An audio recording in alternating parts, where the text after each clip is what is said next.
السلام علیکم ورحمۃ اللہ تعالی وبرکاتہ۔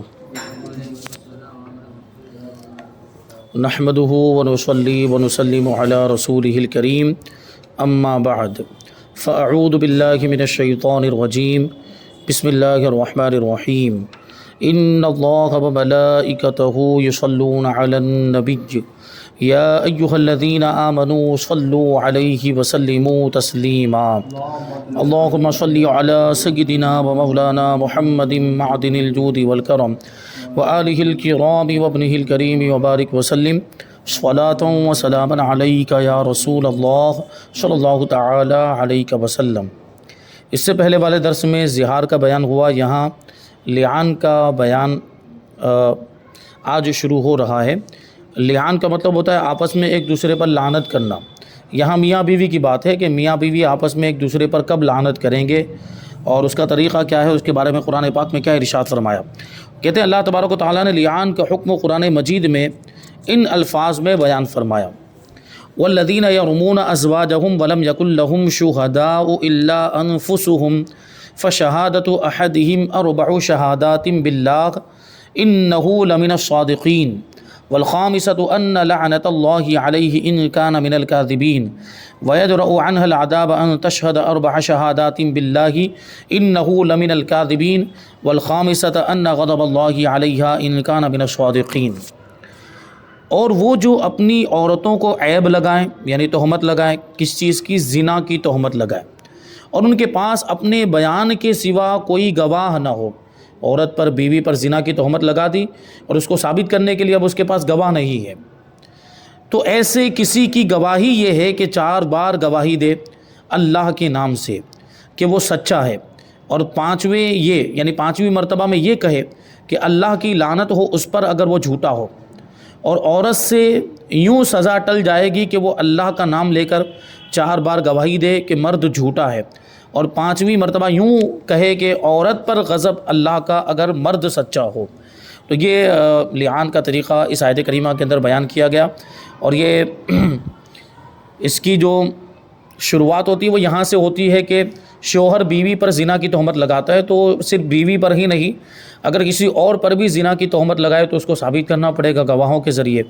اور دوسرے معاملات میں، دوسرا کوئی لین دین کا مسئلہ ہے یا کسی کی چیز کو پر ناجائز قبضہ کر لیا یا اس طرح کے کوئی معاملات ہے، کسی کا کوئی حق ہے، اس میں حق کو ثابت کرنے کے لیے 2 گواہ کافی ہوتے ہیں، 2 مرد یا 2 عورتیں اور 1 مرد گواہ کے طور پر پیش کر دیا جائے تو کافی ہو جائے گا۔ لیکن زنا چونکہ بہت زیادہ احتیاط والا معاملہ ہوتا ہے، اس میں کیونکہ اس کی سزا بہت زیادہ سخت رکھی گئی ہے اسلام کے اندر، تو اس لیے زنا کو ثابت کرنے کے لیے 4 گواہوں کی ضرورت ہے، تو وہ 4 گواہوں کو پیش کرے، یا تو پھر جس نے زنا کیا ہے وہ 4 مرتبہ خود ہی اقرار کر لے۔ تو عام طور پر تو لوگ اقرار کرتے نہیں ہیں، زنا کرنے کے بعد اس کو چھپایا جاتا ہے۔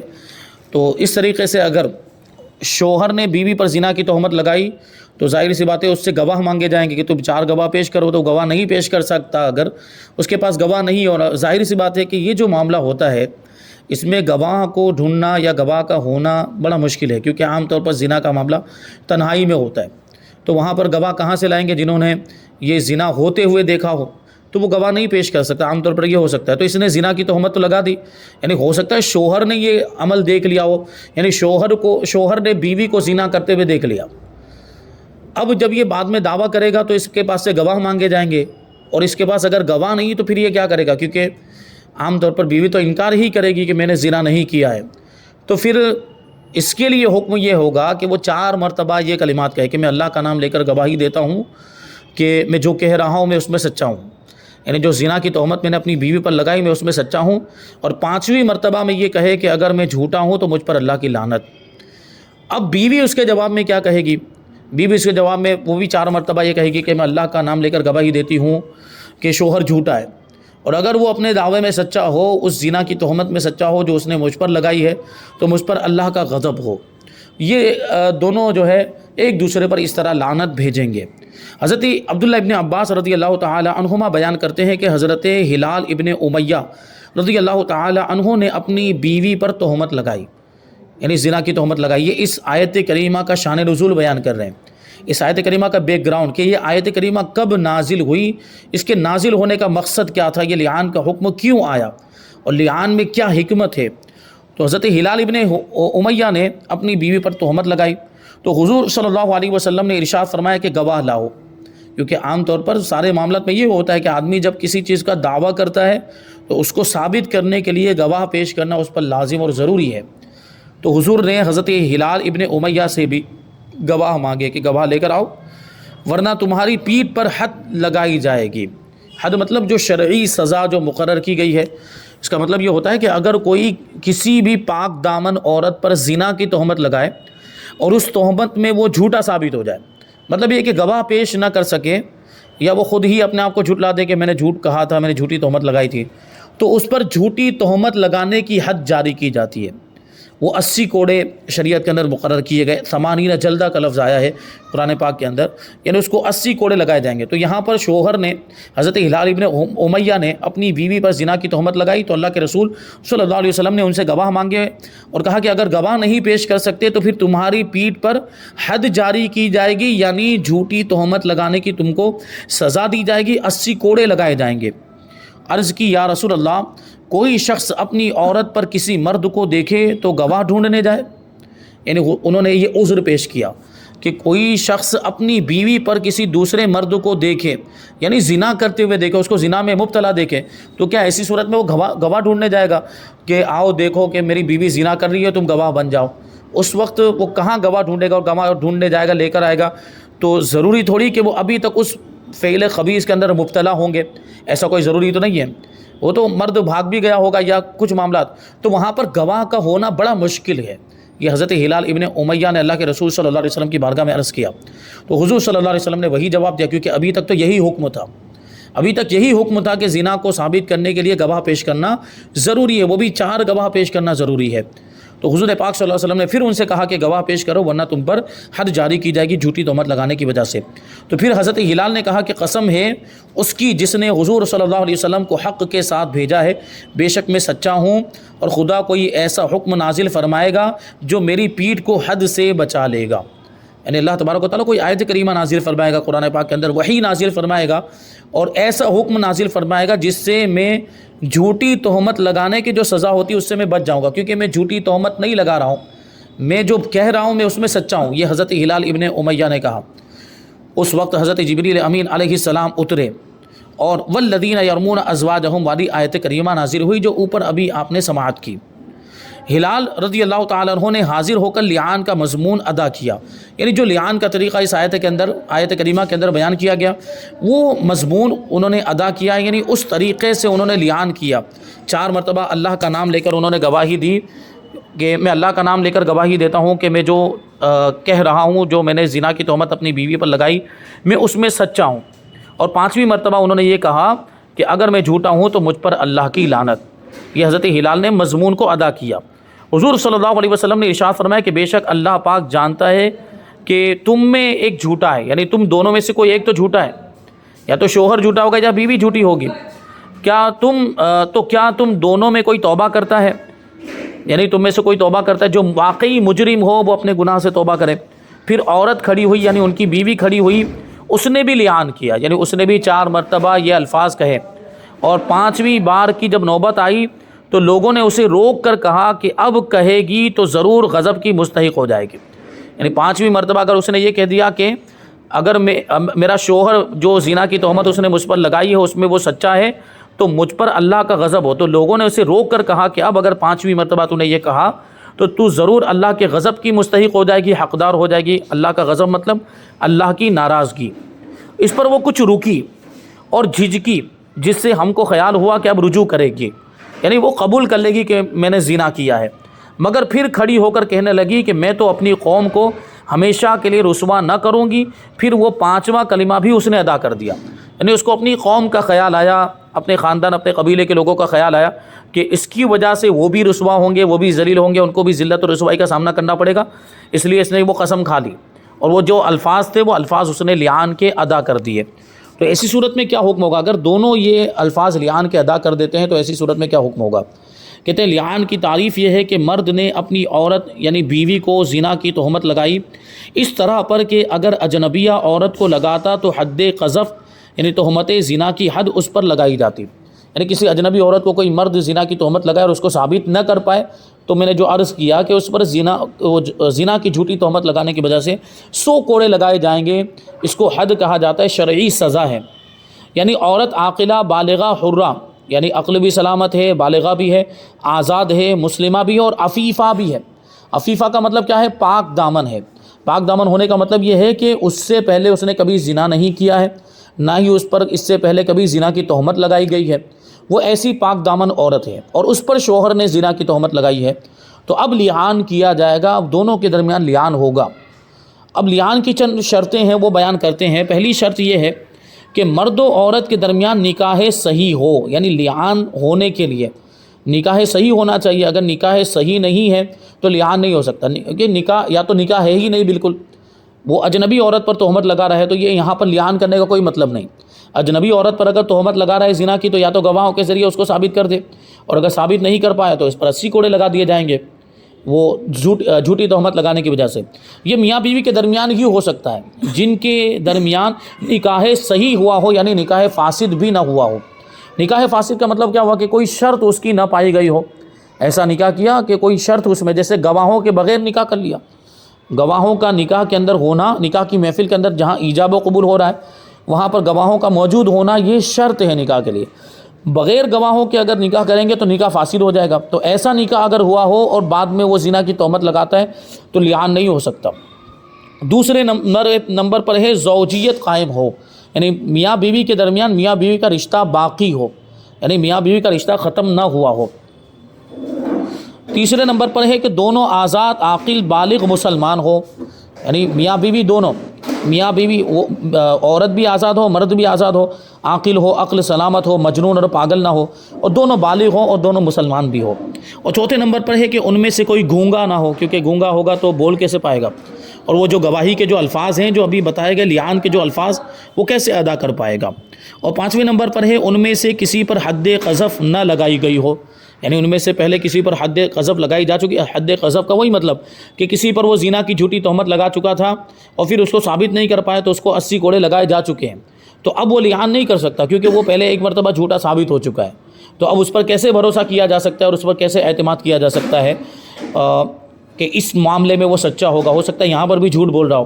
تو اگر پہلے کبھی ان میں سے کسی ایک پر، یا تو عورت پر یا مرد پر، زنا کی جھوٹی تہمت کسی پر لگانے کی وجہ سے حد قذف جاری ہو چکی ہے تو اب وہ دونوں آپس میں لعان نہیں کر سکتے۔ نمبر 6، مرد نے اپنے قول پر گواہ نہ پیش کیے ہوں، یہ بھی ضروری ہے کیونکہ اپنے قول پر اگر وہ گواہ پیش کر دے گا تو گواہوں کے ذریعے اس کی بات ثابت ہو جائے گی۔ 4 گواہ پیش کرنا ضروری، 4 گواہ اگر اس نے پیش کر دیے تو زنا ثابت ہو گیا۔ جب زنا ثابت ہو گیا تو اب لعان کی ضرورت ہی نہیں رہی، یعنی مطلب عورت زانیہ ثابت ہو چکی ہے، اب عورت پر زنا کی حد جاری کی جائے گی۔ زنا کی حد جو ہے وہ قرآن پاک کے اندر بیان کی گئی ہے کہ اگر کنوارے آپس میں زنا کرتے ہیں، لڑکی بھی کنواری لڑکا بھی کنوارا، تو ان کو 100 کوڑے لگائے جائیں گے، لیکن شادی شدہ اگر زنا کرے تو اس کو سنگسار کر دیا جائے گا، یعنی اس کو اتنے پتھر مارے جائیں کہ اسی میں وہ ہلاک ہو جائے، مر جائے۔ اور یہاں چونکہ میاں بیوی کے بات چل رہی ہے مطلب وہ شادی شدہ ہے، تو شادی شدہ ہونے کے باوجود اس نے زنا کیا، یعنی شوہر نے گواہوں کے ذریعے سے اس کو ثابت کر دیا کہ عورت نے زنا کیا ہے، تو اب اس پر زنا کی حد جاری ہو جائے گی، اب لعان کرنے کا کوئی مطلب نہیں ہے۔ تو وہی کہہ رہے ہیں، چھٹی شرط یہ ہے کہ مرد نے اپنے قول پر گواہ نہ پیش کی ہوں، اور 7ویں نمبر پر یہ ہے کہ عورت زنا سے انکار کرتی ہو اور اپنے آپ کو پارسا کہتی ہو، یعنی پاک دامن کہتی ہو، یہ کہتی ہو کہ میں نے زنا نہیں کیا ہے، تبھی تو اگر وہ اقرار کر لے تو بات ہی ختم ہو جاتی۔ ایک تو یہ کہ شوہر گواہوں کے ذریعے ثابت کر دے، دوسرا یہ کہ وہ گواہوں کے ذریعے ثابت نہیں کر پائے لیکن عورت نے 4 مرتبہ اقرار کر لیا کہ ہاں میں نے زنا کیا ہے، میں نے زنا کیا ہے، میں نے زنا کیا ہے، میں نے زنا کیا ہے، تو وہ زانیہ ثابت ہو جائے گی اور ایسی صورت میں بھی اس پر زنا کی حد جاری کی جائے گی۔ 8ویں نمبر پر ہے کہ صریح یعنی واضح طور پر زنا کی تہمت لگائی ہو، یعنی ایسے پیچیدہ الفاظ نہ ہو، ذو معانی الفاظ نہ ہو کہ مطلب جو زنا کے معنی میں بھی استعمال ہوتے ہیں دوسرے معنی میں بھی استعمال ہوتے ہیں، ایسے کوئی لفظ استعمال نہ کیا ہو، بلکہ صاف طور پر زنا کی تہمت لگائی، صاف طور پر، یعنی شوہر نے یہ کہا کہ میں نے تجھے زنا کرتے ہوئے دیکھا ہے، یہ زنا کی تہمت، ٹھیک ہے۔ ابھی وہ صریح الفاظ کے ساتھ تہمت لگائی ہو، یا اس کی جو اولاد اس کے نکاح میں پیدا ہوئی اس کو کہتا ہو کہ یہ میری اولاد نہیں ہے، تو یہ بھی انڈائریکٹلی زنا کی تہمت ہو گئی. یعنی اس کے نکاح میں رہتے ہوئے اس عورت کو کوئی بچہ پیدا ہوا، اب یہ اس بچے کا انکار کر رہا ہے اور یہ کہہ رہا ہے کہ یہ میرا بچہ نہیں ہے، تو اس کا کیا مطلب ہوا؟ انڈائریکٹلی وہ یہ کہنا چاہتا ہے کہ اس عورت نے زنا کیا ہے اور یہ زنا کا بچہ ہے، تو یہ بالواسطہ زنا کی تہمت ہوئی. یا جو بچہ عورت کا دوسرے شوہر سے ہے اس کو کہتا ہو کہ یہ اس کا نہیں ہے، دوسرے شوہر سے ہو، مطلب یہ ہوا کہ پہلے کسی اور سے اس کی شادی ہوئی تھی، نکاح ہوا تھا اور وہ بچہ لے کر آئی تھی، اس بچے کے بارے میں کہتا ہے کہ یہ اس شوہر کا نہیں ہے، تو یہ بھی زنا کی تہمت ہوئی. اگرچہ پہلے کی بات کر رہا ہے، زمانے ماضی کی بات کر رہا ہے، لیکن زنا کی تہمت تو اس میں بھی پائی جا رہی ہے. تو یہاں پر بھی یہ اس طرح کے الفاظ جو ہے اس نے یہ کہے ہوں.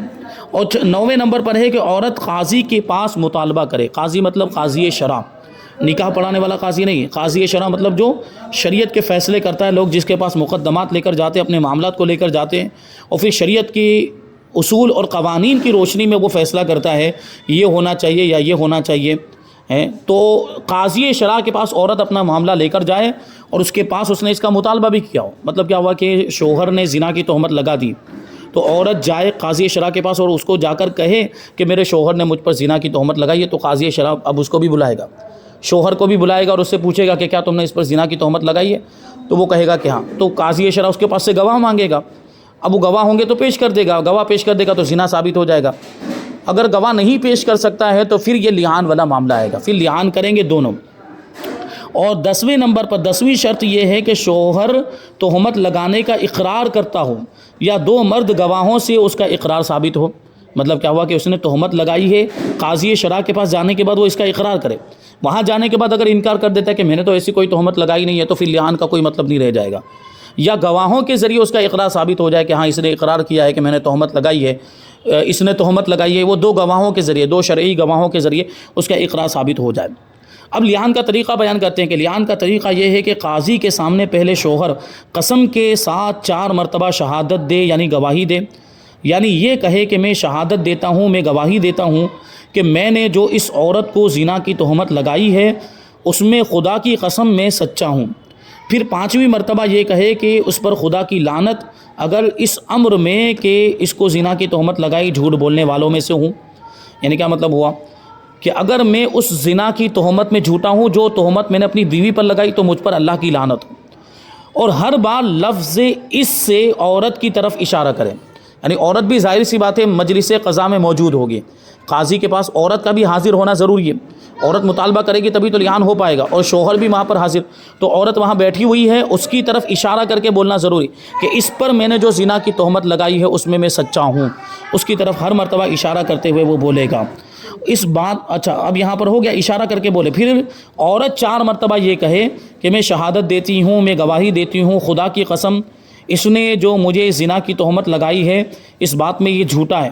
اور 5ویں مرتبہ یہ کہے کہ اس پر اللہ کا غضب ہو اگر یہ اس بات میں سچا ہو جو مجھے زنا کی تہمت لگائی ہے. یعنی اگر میرا شوہر اس تہمت لگانے میں سچا ہو جو تہمت اس نے مجھ پر لگائی، تو مجھ پر اللہ کا غضب ہو. تو لعان میں لفظ شہادت شرط ہے، گواہی کا جو لفظ ہے وہ شرط ہے.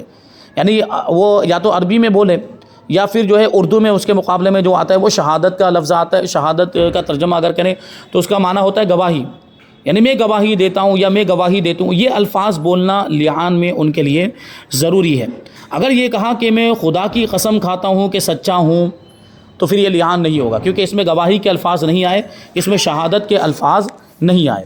اب سوال یہ پیدا ہوتا ہے کہ میاں بیوی نے لعان کر لیا، یعنی اس نے بھی لعنت بھیج دی، اس نے بھی لعنت بھیج دی، اس نے بھی 4 مرتبہ قسم کھا کے بول دیا، شہادت دے دی، گواہی دے دی. عورت نے بھی 4 مرتبہ قسم کھا کر شہادت دے دی، گواہی دے دی. تو اب ایسی صورت میں کیا ہوگا؟ دونوں نے ایک دوسرے پر لعنت بھیجی. تو کہتے ہیں لعان کا حکم یہ ہے کہ اس سے فارغ ہوتے ہی، یعنی لعان سے فارغ ہوتے ہی اس شخص کو اس عورت سے جماع حرام ہو جائے گا. یعنی اب اس کے وہ قریب نہیں جا سکتا، اسے ہم بستری نہیں کر سکتا، مگر صرف لعان سے نکاح سے خارج نہ ہوئی. یعنی صرف ایک دوسرے پر لعنت بھیجنے کی وجہ سے ان کا نکاح ختم نہیں ہوتا، نکاح ابھی باقی ہے. عورت اس کے نکاح سے نہیں نکلی ہے، بلکہ لعان کے بعد حاکم اسلام جدائی کر دے گا. حاکم اسلام یعنی وہ قاضی شرع، یا تو بادشاہ ہو، سلطان ہو، اس کا نائب ہو، یا پھر قاضی شرع ہو. تو وہ لعان کے بعد ان دونوں کے درمیان جدائی کرا دے گا، کیونکہ اب لعان کرنے کے بعد ان دونوں کا آپس میں رہنا بڑا مشکل ہے، کیوں رہیں گے؟ اس نے زنا کی تہمت لگائی اور ایک دوسرے پر لعنت بھیج چکے، تو ایسی صورت میں قاضی شرع ان دونوں کے درمیان جدائی کر دے گا، اور یہ جدائی طلاق بائن ہو جائے گی۔ طلاق بائن کا مطلب اس سے پہلے بار بار بیان کیا جا چکا ہے، یعنی نکاح فوراً ختم ہو جائے گا۔